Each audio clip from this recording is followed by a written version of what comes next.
having the opportunity to experience a love like yours is truly a blessing.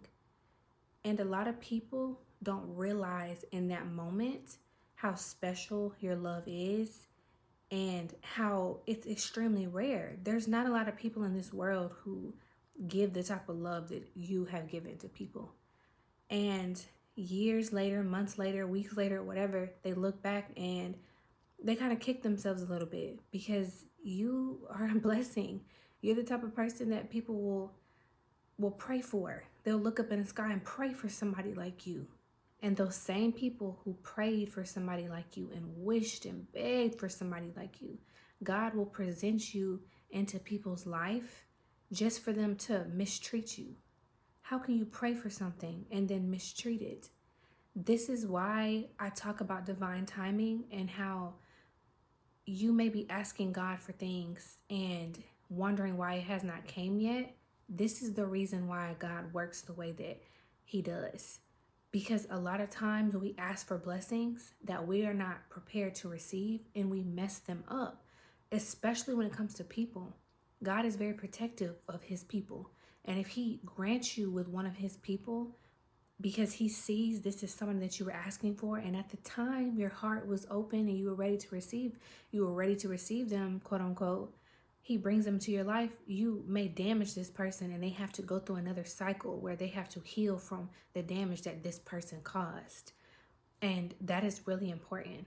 And I feel like that's something that may have happened to you maybe once or twice. Somebody has prayed for somebody like you, got you, and fumbled you because of their own insecurities or because of other things that they have not healed.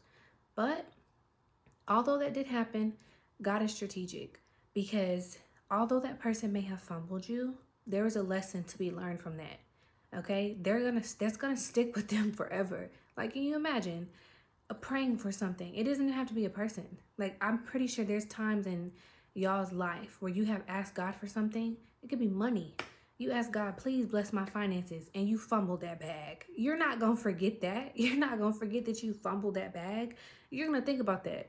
Even if you done made other bags behind that, you're going to think about that one bag that you fumbled. Like, man, I didn't do the right thing with it. But you learned something from fumbling that money or then whatever it is that you asked God for, that opportunity. You learned something from it. And that's the beauty of it. That's what life is about. It's about the journey. It's about learning these lessons.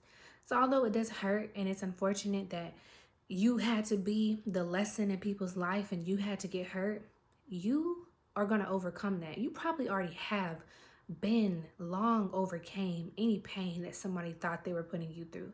But these people, they gotta hold that L. They gotta learn from what they did, because your love it just sticks with people. It really touches people. You take it with you everywhere you go. People feel it. They feel it. And when you're gone, they crave it. And there are some people, like I said, who are going to learn their lesson and it's going to make them a better person, even if they're becoming a better person for someone else. But there are also those few people who just don't know any better, and they will continue to fumble your heart over and over again. And you got to recognize that. And you got to be prepared to protect your heart from people like that. But either way, you are the type of person that people think about forever. Like, your energy is unforgettable. People are never going to forget you, ever.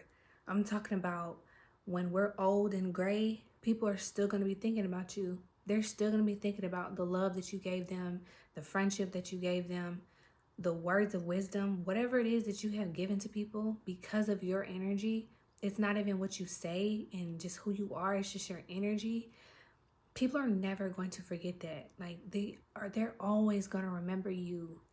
And you need to remember that about yourself. Remember how powerful your love is. Remember how powerful your energy is. You got to think about that. You got to think about that almost constantly, especially when you're dealing with other people.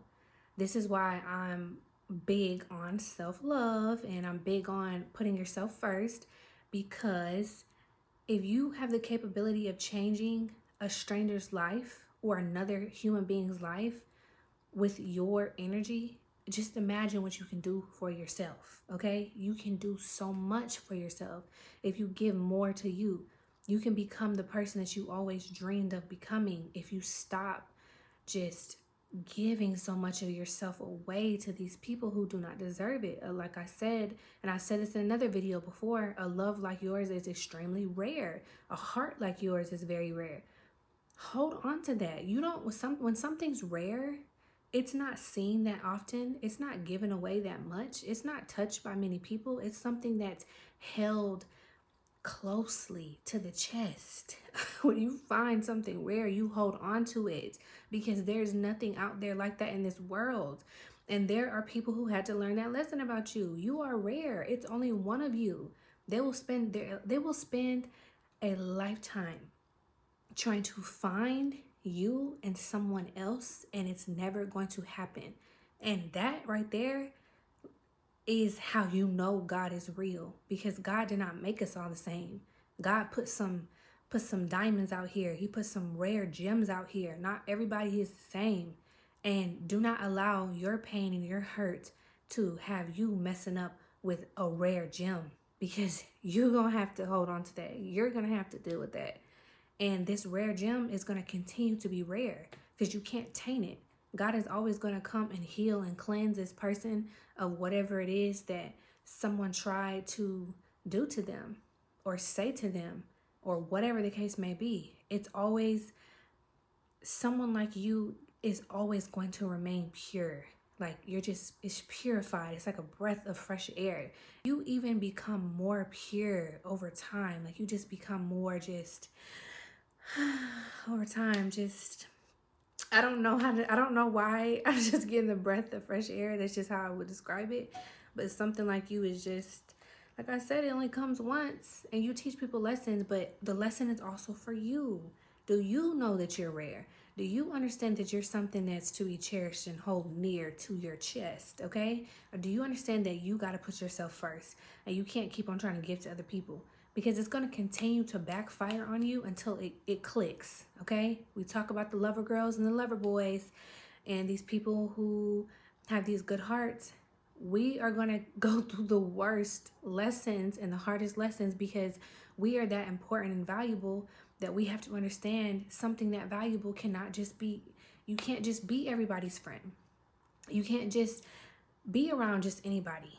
You have to learn that lesson over and over and over again until it clicks. So whenever you decide that you learned your lesson, that you understand your power, you understand your worth, you understand that there's only one of you, and that you are someone that is to be protected and held close and near and dear to your heart, those lessons will stop happening, because that you learned it.